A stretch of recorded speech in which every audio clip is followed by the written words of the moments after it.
my name is Christina Ersta.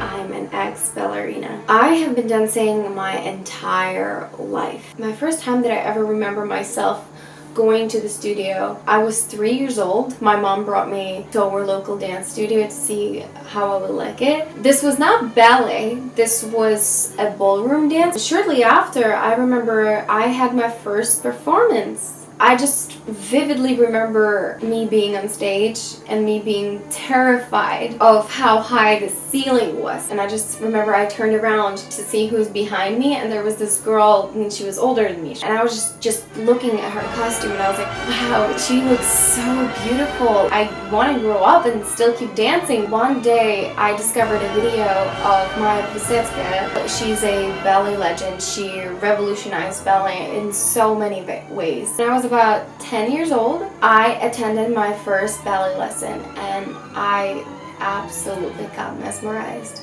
This felt so right to me. I was practicing nonstop. The class would end, I would stay there for 3 hours and just keep dancing. And when I turned 13, I decided to go to ballet schools in America. It's definitely a different experience being taught ballet here, because in Ukraine they use completely different type of technique. It's called Vaganova technique. In America, they mostly use Balanchine technique. That kind of stopped my evolution as a dancer because it was a completely different technique. It's as if like you would go to school, right? Like your normal high school.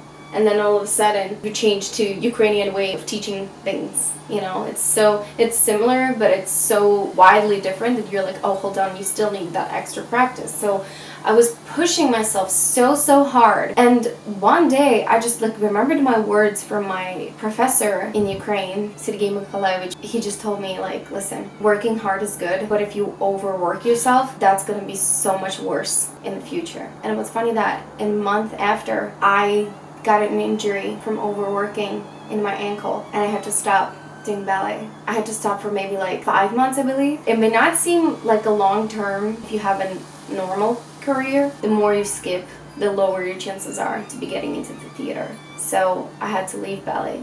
I remember feeling so down and depressed and sad and lost, but I still keep dancing till this day. I'm a true believer that whatever happens for a reason, and me injuring my leg was definitely for the reason, because if maybe that didn't happen, I wouldn't be where I am right now with my other passions. I'm grateful for every moment I had to live as a ballerina. It taught me a lot. It taught me a lot of self-discipline, to work smarter, never harder.